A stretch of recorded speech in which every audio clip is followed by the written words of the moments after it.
한번 따라하겠습니다. 나를 따라오려거든. 네. 오늘 2부 예배는 김기문 선교사님이 오셔서 오랜만에 하나님 말씀을 전해주셨습니다. 그래서 로마서 강해에서 한 주만 빠져나와서 제가 1부하고 3부만 말씀을 전하기 때문에 로마서 강해에서 좀 빠져나와서 어제 우리가 함께 묵상했던 묵상 본문이죠. 네. 마태복음 16장 말씀을 가지고 오늘은 은혜를 나누려고 합니다. 마태복음을 우리가 쭉 묵상하고 있는데 복음서를 보면 예수님께서 행하신 많은 이적들이 기록되어 있습니다. 그렇게 여러 이적을 주님이 행하신 목적은 예수님이 누구신지를 알려주시기 위함이었습니다. 한 중풍병자를 친구들이 침상채로 메고 왔을 때는 그 병을 고쳐주시면서 예수님이 이 땅에서 죄를 사하는 권세가 있으신 분임을 알려주셨고, 나인성 과부의 아들을 살려주시면서는 예수님은 우리를 불쌍히 여기시는 분일 뿐만 아니라 우리의 슬픔을 기쁨으로, 우리의 절망을 소망으로 바꾸어 주실 수 있는 능력이 있으신 분임을 보여주셨습니다. 또 바람과 물결을 꾸짖어 잔잔하게 하셨던 사건을 통해서는 우리가 주님의 말씀에 순종해서 배를 띄웠지만 얼마든지 풍랑을 만날 수 있고, 하지만 주님은 그 풍랑도 잔잔하게 하시고 우리로 하여금 반드시 그 목적지에 이르도록 동행해 주실 분이기 때문에 어떤 상황에서도 우리가 신뢰하고 의지할 수 있는 분임을 알게 해주셨습니다. 그러면서 그 사건의 마지막에 그가 누구이기에 바람과 물을 명함에 순종하는가라고, 그렇게 성경은 예수님이 누구신가에 대한 질문을 다시 한번 강조하지요. 또 회당장 야이로의 어린 딸을 살려주신 사건을 통해서는 예수님이 죽음을 새롭게 정의하시는 분임을 알려주십니다. 이렇게 예수님은 끊임없이 본인이 어떤 존재인지를 우리에게 알려주시기를 원하시는데, 그런데 사람들의 관심은 예수님이 누구신가에 있지 않았습니다. 예수님께서 무엇을 하실 수 있는지, 예수님이 행하시는 그 이적 자체에 관심이 있었고, 결국 예수님께서 나를 위해서 내가 원하는 일을 해 주실 수 있는지, 그것에 관심이 있었습니다. 이렇게 예를 들면 어떨까요? 아빠가 멀리 출장을 다녀왔습니다. 몇 주 만에 집에 왔어요. 아이들이 아빠를 맞이합니다. 그런데 아이들의 관심은 아빠가 아니라 아빠가 어떤 선물을 사왔을까입니다. 아빠가 무사히 건강하게 돌아오신 것이 중요한 것이 아니라 아빠가 무슨 선물을 사왔는지가 중요한 겁니다. 그런데 우리의 신앙생활도 다르지 않습니다. 사람들이 처음부터 예수님을 목적으로 신앙생활을 하는 건 아닌 것 같아요. 여러 가지 다양한 원함이 있어서 교회에 나왔습니다. 예수님 믿으면 사업도 좀 잘 되고 부자 될까 싶어서 교회에 나왔습니다. 자녀들이 잘 되기를 바라는 마음으로 교회에 나왔습니다. 육신의 질병을 고침받고자 하는 마음으로 교회에 나왔습니다. 그런데 복음을 듣고 보니까, 그 복음을 깨닫고 보니까 내가 바라고 원했던 것이 헛된 것임을 깨달았습니다. 오직 예수님만 소망이시고 오직 예수님만 생명이 되심을 깨달았습니다. 그래서 주님을 갈망하기 시작합니다. 주님을 구하기 시작합니다. 내 모든 삶의 목적이 오직 예수가 되었습니다. 어려서는 아빠가 아니라 아빠의 선물에 관심이 있었습니다. 부모님의 도움이 필요할 때만, 용돈 달라고 할 때만 전화를 했습니다. 그런데 어느 날 그냥 부모님이 궁금해서 전화를 걸었습니다. 부모님이 자꾸만 왜 걸었냐고, 뭐가 필요하냐고, 용돈 떨어졌느냐고 물으십니다. 그런데 아무것도 필요하지 않고 그냥 목소리 듣고 싶어서, 부모님의 안부가 궁금해서 전화했다고 얘기합니다. 부모님이 뭐라고 하실까요? 아이고 철들었네 하실 겁니다. 그러면 지금 여러분의 신앙은 어느 수준에 와 있습니까? 여러분은 하나님의 손을 구하십니까? 아니면 하나님의 얼굴을 구하십니까? 오병이어의 기적을 경험하는 것보다 훨씬 더 중요한 것은 예수가 어떤 분인지를, 예수 그리스도가 어떤 분인지를 정확하게 아는 것입니다.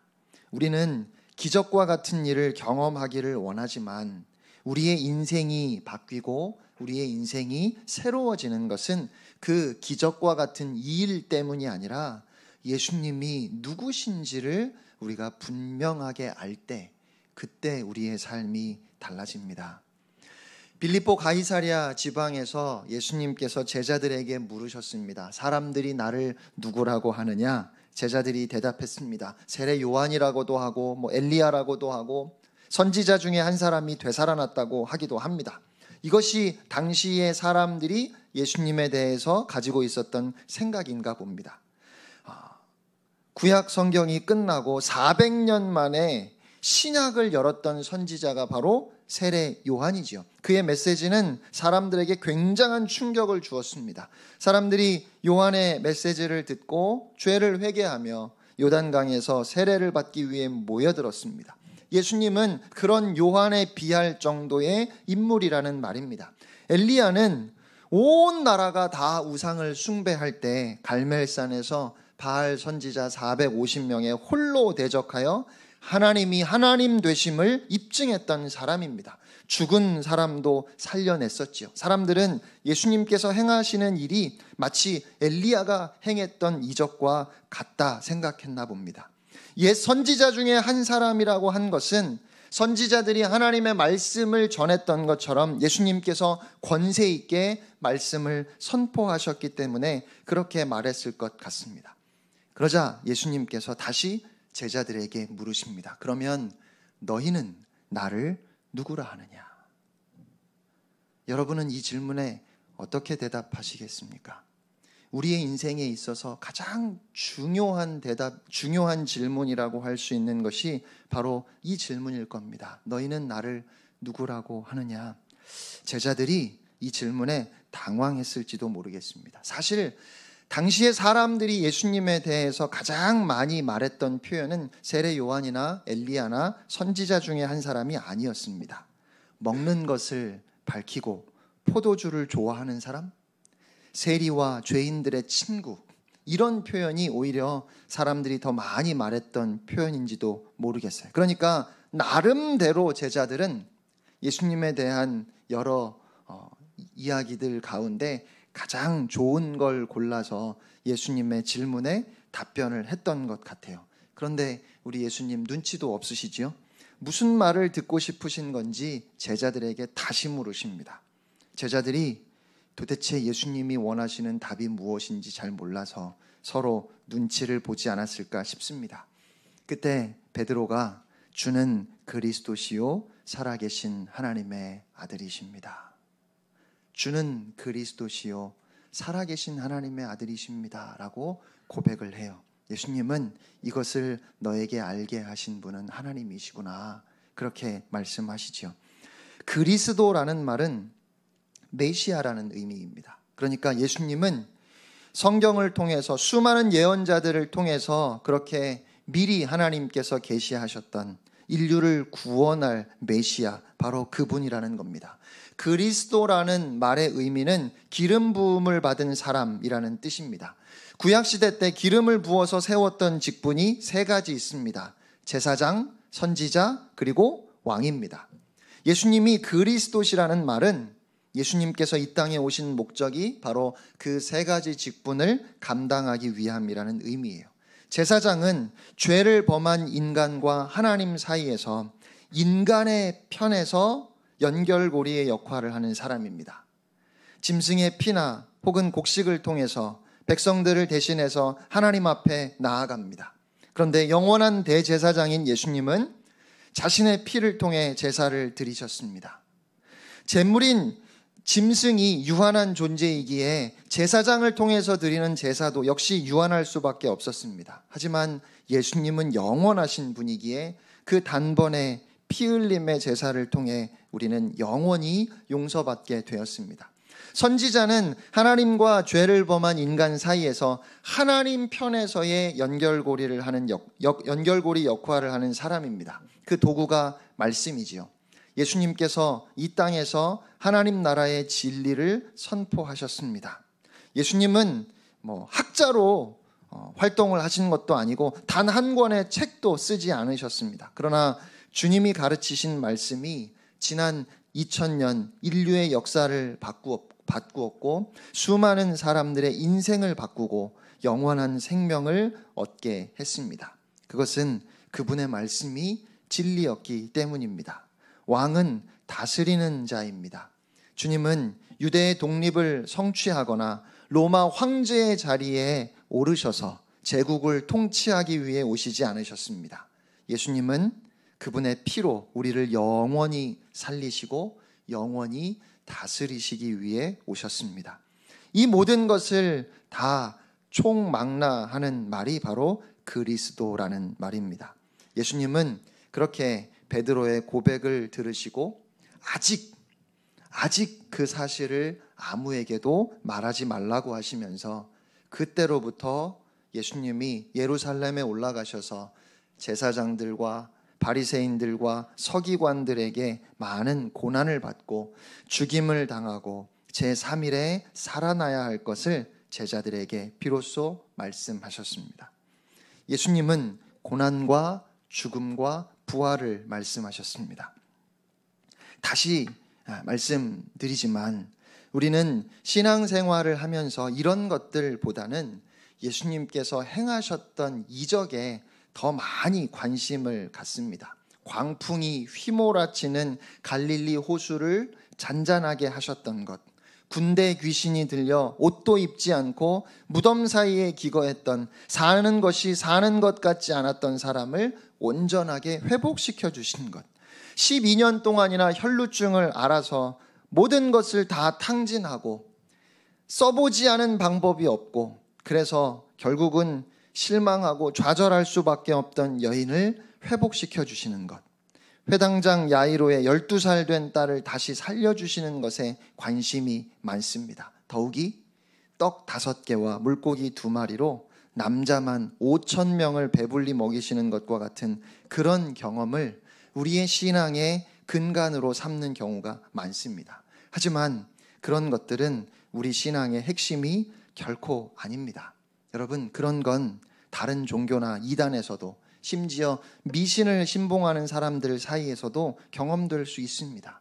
하지만 하나님이 인간이 되셔서 우리를 찾아오셨고 하나님의 아들이신 예수 그리스도가 나의 죄를 위해 고난받으시고 죽으시고 부활하셨다고 하는 이 놀라운 복음은 다른 그 어디에서도 찾아볼 수 없습니다. 그래서 우리가 무엇을 믿는가의 핵심을 정리한 사도신경에서는 예수님에 대해서 이렇게 고백합니다. 나는 그의 유일하신 아들 우리 주 예수 그리스도를 믿습니다. 그는 성령으로 잉태되어 동정녀 마리아에게서 나시고 본디오 빌라도에게 고난을 받아 십자가에 못 박혀 죽으시고 장사된 지 사흘 만에 죽은 자 가운데서 다시 살아나셨으며 하늘에 오르시어 전능하신 아버지 하나님 우편에 앉아 계시다가 거기로부터 살아있는 자와 죽은 자를 심판하러 오십니다. 태풍을 잠잠하게 하셨다는 이야기, 귀신을 내어 쫓으셨다는 이야기, 모든 병자들을 다 고쳐주셨다는 이야기, 예수님께서 행하셨던 그 수많은 이적들에 대한 이야기는 한 글자도 없습니다. 그렇다면 오늘 우리가 무엇에 집중해야 하는지는 너무도 분명합니다. 고난을 통해서 부활을 소망하지 않는다면 우리의 믿음은 진짜가 아닙니다. 그리고 예수를 그리스도라 고백하는 사람들이 이제 어떤 삶을 살아야 하는지에 대해서 말씀하십니다. 누구든지 나를 따라오려거든 자기를 부인하고 자기 십자가를 지고 나를 따를 것이니라. 예수님을 따르는 사람의 가장 뚜렷한 특징은 자기를 부인하는 삶을 사는 것입니다. 자기를 부인하고 삶을 살아간다는 말은 자기 자신을 인생의 중심, 자기 자신을 인생의 중심에 두는 삶을 사는 것을 버리는 겁니다. 자신만을 위해서 사는 것을 뛰어넘는 겁니다. 또 세상에서 성공하면 성공할수록 대접을 더 받고 자신이 더 많이 가지거나 더 높은 자리에 가면 하나님께서 더 좋아하실 것이라고 하는 그 모든 세속적인 가치와 기준을 버리는 겁니다. 오직 하나님의 말씀 안에서 영원한 생명의 가치관을 갖는 것입니다. 미국 캔자스시티에 있는 국제 기도의 집 아이합을 대표하는 워십 리더인 미스티 에드워즈가 쓴 나는 주님의 것이라는 책이 있습니다. 그 책에서 그녀는 당신은 단 한 분의 관객 앞에서 사는가라고 묻고 있습니다. 책의 일부분을 읽어드리겠습니다. 우리의 인생의 진정한 의미는 우리를 지켜보시는 단 한 분의 관객을 바라보는 데서 발견된다. 우리의 인생의 의미를 탐색할 때 우리를 지켜보고 계신 예수님을 바라봄으로써 그 꿈을 발견해야 하며 예수님이 우리를 지켜보고 계신 것을 굳게 믿어야 하며 우리가 행하는 것들이 속절없이 변하는 인간의 견해 앞에 있는 것이 아니라 예수님 앞에 있기 때문에 정말 중요하다는 것을 확신해야 한다. 사람들은 어느 순간에는 당신을 좋아하지만 다음 순간에는 조롱한다. 당신은 작년에는 젊은 멋쟁이였지만 올해는 늙은 구닥다리가 된다. 인생의 어떤 시기에는 성공하지만 다른 시기에는 실패한다. 재정 상태, 인간관계, 사역, 영향력 등이 다 그렇다. 인생의 모든 것들이 빠르게 시들어 버린다. 인생의 의미를 갈망하는 우리의 욕구를 그런 덧없는 것들에 붙들어 매어서는 안 된다. 바람을 잡으려고 애쓰는 것과 같기 때문이다. 그런 것들이 매우 중요하게 느껴질 수 있고 우리의 삶과 직접 관계된 것처럼 보일 수 있다. 하지만 그런 것들은 부차적인 것들이요 우리 삶의 의지가 되지 못한다. 예수님의 눈앞에서 살아갈 때 그리고 다른 무엇보다 예수님을 기쁘시게 해드리기 위해 힘쓸 때 우리가 인생에서 행하는 모든 것들이 의미 있어지고 영원한 중요성을 갖는다. 우리는 예수님이 보시고 예수님이 기억하시고 예수님이 상급을 주신다는 것을 알고 살아가야 한다. 그것이 우리 삶의 능력이다. 육체와 세상을 포기하지 않고 어찌 영생과 천국을 얻을 수 있으며 마귀를 쫓아내지 않고 어찌 성령님이 우리 안에 거하실 수 있겠습니까? 지옥과 천국을 동시에 선택할 수는 없습니다. 여러분이 천국을 선택하셨다면 지옥은 버려야 합니다. 영생을 선택했다면 잠시 스쳐 지나가는 순간은 버려야 합니다. 믿음을 선택했다면 세상 욕망은 버려야 합니다. 적당히 양다리를 걸치고 양쪽 다 가지면 안 될까요? 성경은 한 사람이 두 주인을 섬길 수 없다고 분명하게 말씀합니다. 재물과 하나님을 겸하여 섬길 수 없습니다. 그런데 꽤가 많은 현대 그리스도인들은 돈도 많이 갖고 거기에 더해서 영생까지 얻으려고 합니다. 이 세상에서 명예도 얻고 천국도 가려고 합니다. 그런데 그래서 오늘 우리의 삶에 깊은 갈등이 있습니다. 그래서 오늘 우리의 삶에 능력이 사라졌는지도 모르겠습니다. 예수님은 자기를 우선은 부인해야 한다 하십니다. 그리고 그 다음에는 자기 십자가를 지라고 하셨습니다. 먼저 나를 부인해야 되고 그 다음에 십자가를 선택해야 합니다. 선을 행하는 능력을 배우기 전에 먼저 악에서 떠나야 합니다. 선한 것을 사모하기 전에 먼저 악을 미워해야 합니다. 선행을 하기 전에 먼저 죄를 고백하고 회개해야 합니다. 탕자가 아버지 집으로 돌아가기 위해서는 먼저 그가 있던 도시를 떠나야 했습니다. 자기를 부인했으면 이제는 십자가를 지고 주님을 따라야 합니다. 많은 그리스도인들이 십자가를 오해합니다. 예수 믿지 않는 배우자, 속썩이는 자녀, 나를 힘들게 만드는 직장 상사, 혹은 어렵게 만드는 주위 사람들을 십자가라고 말합니다.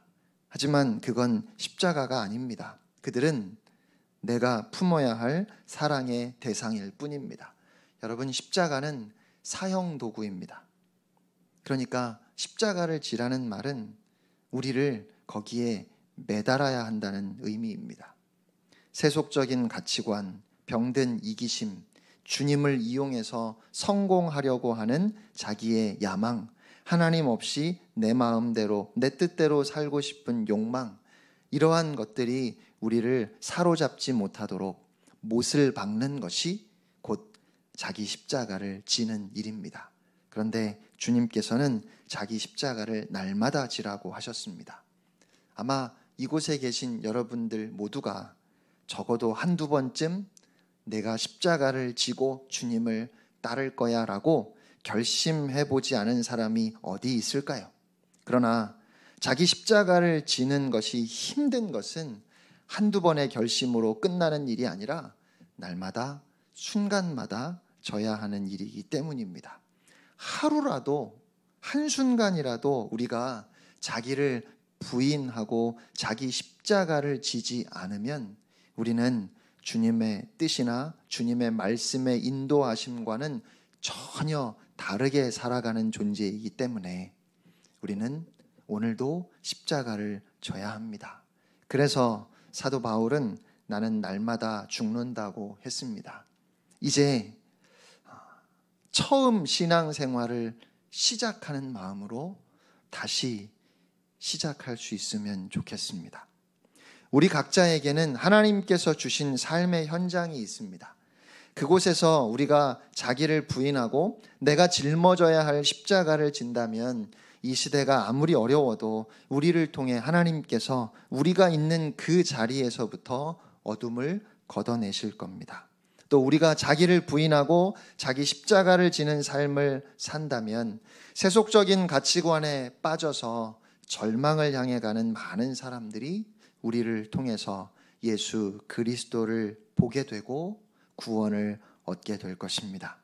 어느 날 하나님께서 우리를 다 부르실 텐데, 그래서 우리가 하나님 앞에 섰을 때 하나님은 우리에게 얼마나 많이 가졌는지를 물어보지 않으실 겁니다. 또 얼마나 높은 자리에 앉았었는지도 묻지 않으실 겁니다. 얼마나 많은 업적을 쌓았는지, 얼마나 오래 살았는지도 묻지 않으실 겁니다. 그 모든 것들은 하나님께서 우리에게 주신 달란트를 따라서 결정되는 것들이고, 생명의 길이는 하나님께서 허락하신 기간만큼이기 때문에 그렇습니다. 하나님은 우리에게 물으실 겁니다.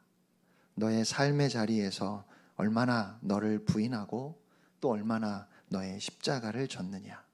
그때 저와 여러분, 우리 모두가 사랑하는 주님 앞에서 너는 너를 부인하고 날마다 너의 십자가를 지고 나를 따라 주었구나, 고맙다 하시는 주님의 말씀을 들을 수 있기를 간절히 소망합니다. 사랑하는 성도 여러분, 새롭게 허락하신 이번 한 주간도 나를 부인하고 마땅히 내가 져야 할 십자가를 지고 예수님이 가신 그 길을 따라가는 복된 인생을 살아가는 여러분 모두가 되시기를 주님의 이름으로 축원합니다. 우리 함께 찬양하고 기도하겠습니다.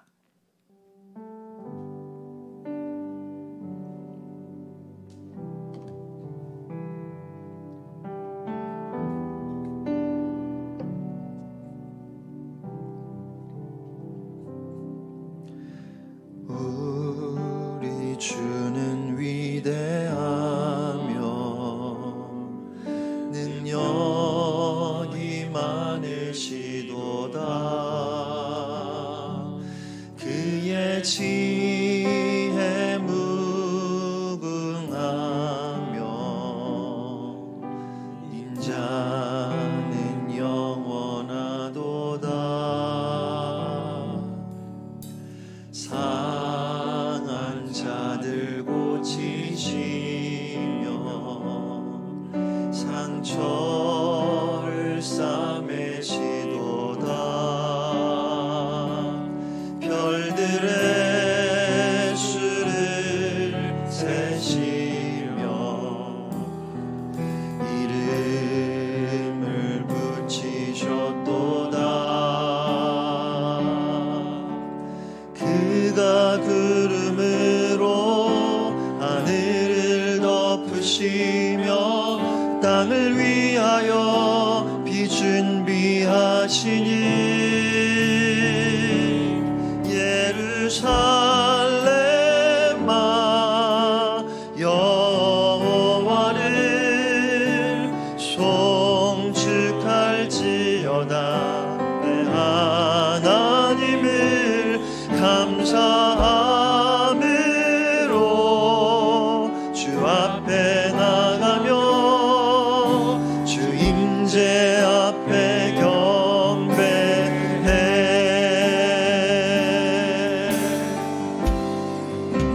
상한 자들 고치시며 상한 자들 고치시며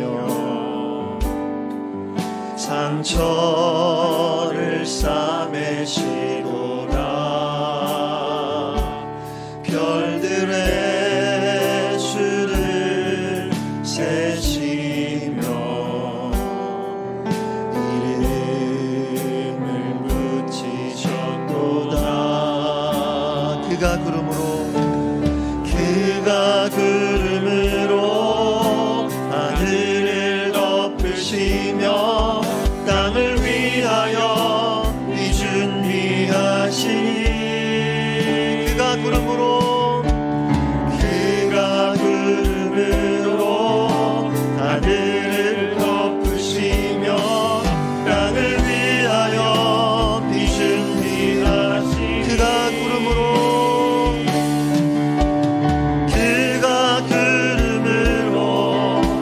하늘을 덮으시며 땅을 위하여 준비하시니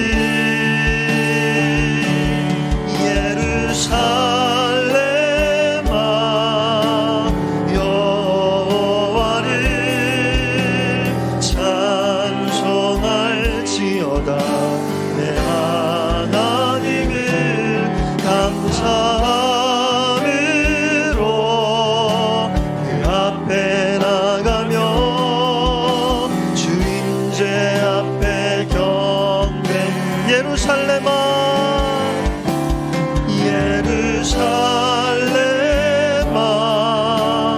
여호와를 찬송할지어다 내 하나님을 감사함으로 그 앞에 나가며 주님제 앞에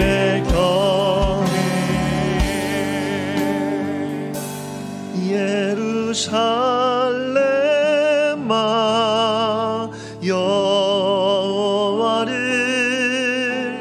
찬송할지어다 내 하나님을